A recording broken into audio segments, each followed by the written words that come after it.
Good afternoon in Chicago. Good evening in Israel.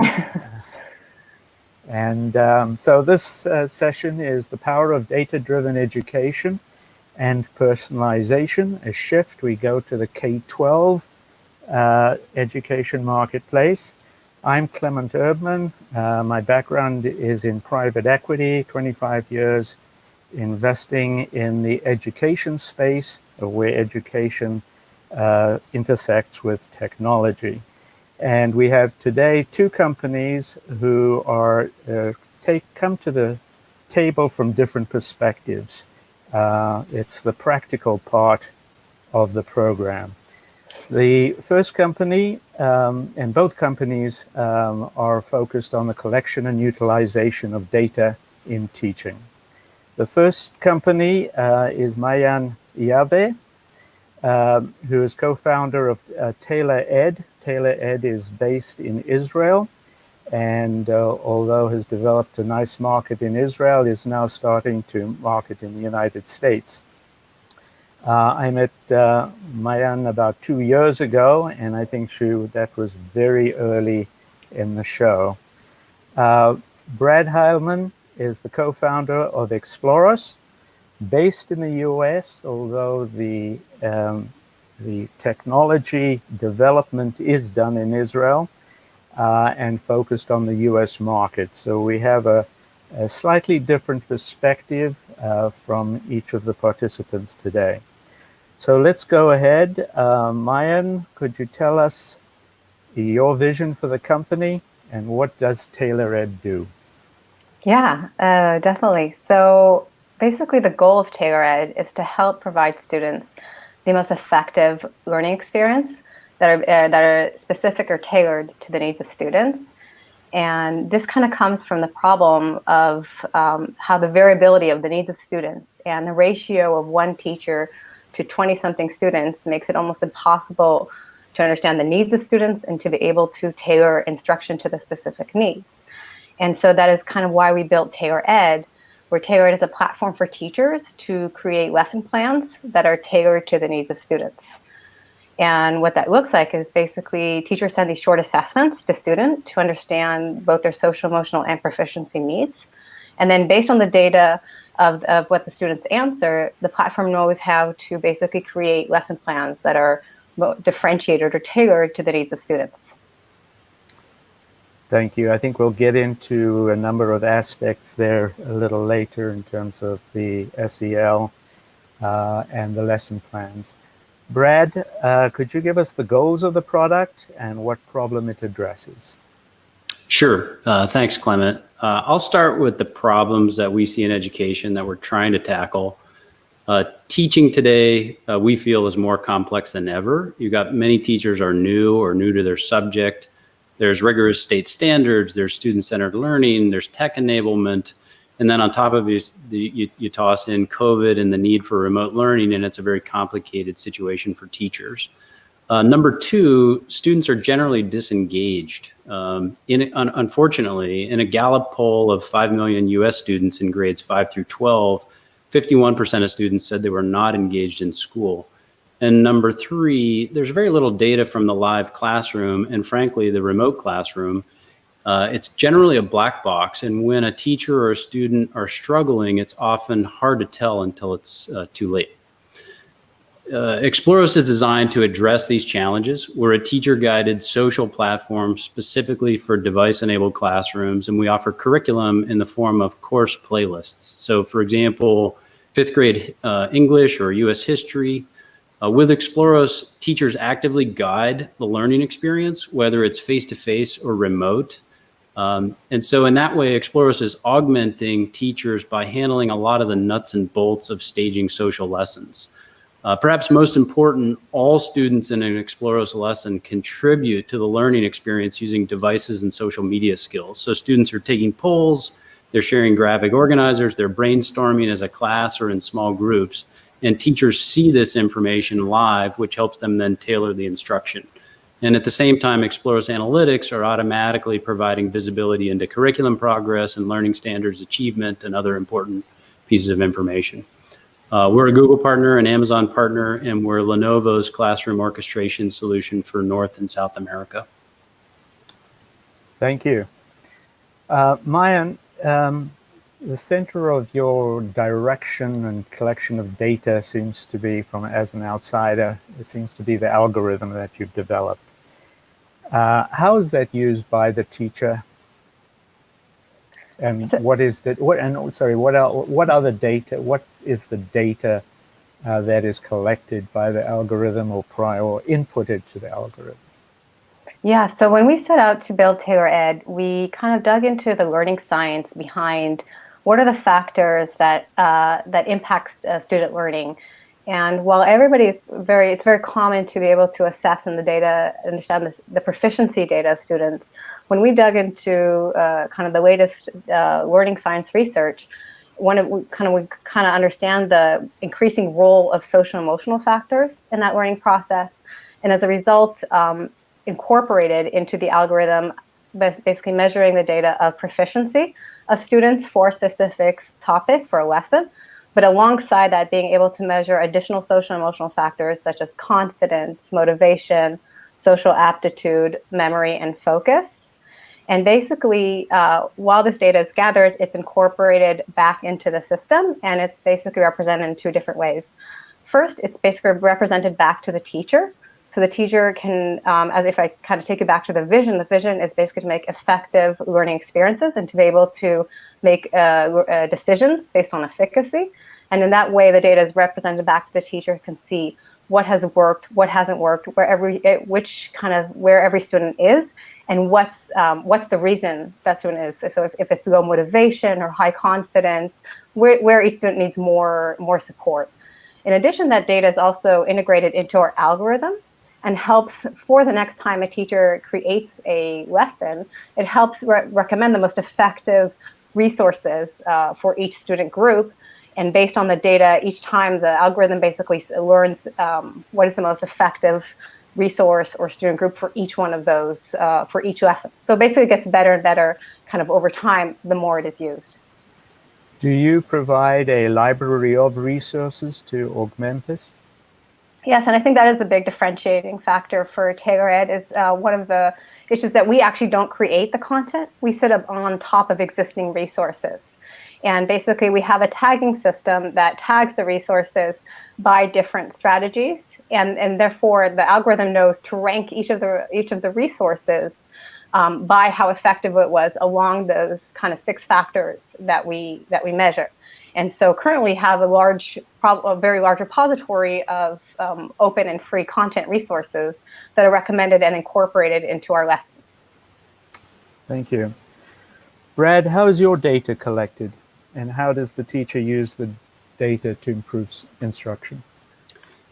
Well, in Exploros, there's a teacher view and a student view of every learning experience. So most of our data is collected by students entering it directly in the course of social classroom instruction, whether it's face-to-face or remote.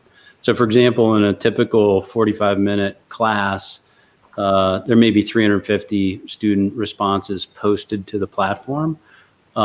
The way that we do it is that the learning experiences that students are posting within are instrumented to know which learning standards are being addressed. And so we also augment that data set with things like time on standard and efficacy on standard. But let me give you a use case. You asked how it improves instruction. There's a lot of different ways, but let's focus on the real time for the moment. If I'm a teacher in a classroom and I can get a sense in real time as to whether or not my class is picking up what we're working on within the classroom learning experience or struggling with it, I can use that information to do things like adjust my pacing, to spend more time on verbal dialogue around things that may be complicated, to reteach misconceptions and sort of capture that moment in real time. So basically, I've got visibility into student and class understanding at my fingertips as a teacher, and that really enables a short feedback loop in the live classroom, which is a great place to be addressing things like misconceptions. So that's one way in which we help improve outcomes. Maayan, you mentioned that the student really inputs the data, or it's taken from the data. How reliable is that data?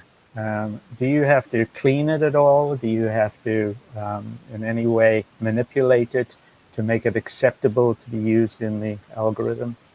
Yeah, and so the way it works, and every time a lesson plan is created on Taylor Ed, an exit ticket or a form of assessment is basically automatically generated with every lesson plan. And the assessments all have the same structure. They have 1 to 5 questions that are aligned to the standards-based kind of proficiency, assessing the proficiency. But then there are 5 additional questions that each one is tagged to basically measure one of the social emotional factors. And while there are many ways to assess the social emotional factors, the way we chose to assess it is through basically questions that are kind of based on academic questionnaires and surveys that indicate behaviors associated with that factor. So let's take an example of a question that kind of wants to assess confidence and kind of how confident are you that you kind of achieved the learning goal of this lesson, for example. And the students basically rate themselves on kind of a Likert 1 to 5 scale. And as a result, as they answer the exit tickets, the data kind of goes back into the system as each question is tagged alongside as one of those factors. And so it doesn't need to go through, it doesn't have to be interpreted or has no human intervention. Basically goes into that data. It basically goes back into the system and then exposed, as we said, kind of through an analytical dashboard that helps what's the motivation level, what's the confidence level of the classroom for this specific lesson, and for each student who might need more attention, what is the reason why? Thank you. Going back to Brad, does the teacher need to adapt in any way the flow of information in order to consume the data? Well, I think that let me sort of address the way in which data is used to basically adjust the flow of instruction. So I already touched a little bit on the real-time experience where teachers get a sense of what students understand and can adjust the real-time moment accordingly. Maayan mentioned an exit ticket kind of a concept. We think of data in timescales. So there's real time, there's end of lesson, there's end of unit, there's end of year. And each one of these use cases has a different impact on sort of instructional improvement. But to give you an example of sort of an exit ticket style way in which data can impact instruction and that teachers can use it to adjust the way in which they teach. Take a middle school or a high school teacher, for example, who might be teaching 3, 4, 5 sections of the same subject. With an exit ticket, on one hand, they can get a sense of how it went with the particular class. On another hand, they're teaching often that same subject to a different section and can use that information to adjust how they're going to teach the next time to focus on places where students may have struggled. And certainly you can take the outcome of that exit ticket and feed it into how you approach the learning the next day. So that's one example. I mean, the key to data-driven instruction is having the visibility and putting that visibility in the hands of teachers. Then they have more insight with which to make decisions. Let me follow up personalized data or the ability to personalize teach. I mean, I think it's there's a lot of discussion about what does that really mean, personalized? Is it individualized? Is it forming groups that learn in the same manner? How do you address that? Who's the question for, Clement? That's for you, Brad. Sorry. Oh, okay, sure. I think that there's a lot of different perceptions of personalized learning. Certainly in the EdTech space, there is a lot of what might be considered adaptive individualized learning, and that's valuable. I think our take on personalization has a lot to do with connecting students to the topic and providing students an opportunity to take ownership. if students can own the learning for themselves, and in our case, do that in a social setting where you get to contextualize the learning with other students, that is a way in which it becomes personal. And that is a way in which it can be personalized. I think it's a little bit different than how a lot of companies view it. And but when you look at education, a big aspect of the motivation in education is the fact that it is social and that there's peer-to-peer interaction. And we're trying to augment that interaction and provide every student a voice. And with that voice, you increase ownership. If you increase ownership, it becomes much more personal. Thank you. Maayan, how does the teacher encourage collaboration and teach the skills of collaboration? And if you can also touch on what's the role of SEL in motivation, since it's all connected. No, definitely. I think for us, specific in Taylor Ed, collaboration and in general, the 21st century skills are something that are embedded in the instruction that we want to provide those effective learning experiences. An example for that is, and Bradley was talking about it, many people view personalized or education as kind of individualized education. And we actually, in our tool, for example, for a specific lesson, suggest ways to group students in a way that's personalized or tailored to that classroom. So you might have like a high motivation group or a low confidence group, and these are actually working groups for the classroom for this specific lesson. And on top of that, we also, of the many resources we also suggest group activities for these groups. And this way, you kind of embed the collaboration in the instruction. It's not kind of learning how to collaborate, it's embedding collaboration in the very essence of the instruction. Thank you. I guess with the time left, we'll fit in the obligatory question, and for each of you, what is the one element that will profoundly change in education and learning within the next few years? Maya. Okay.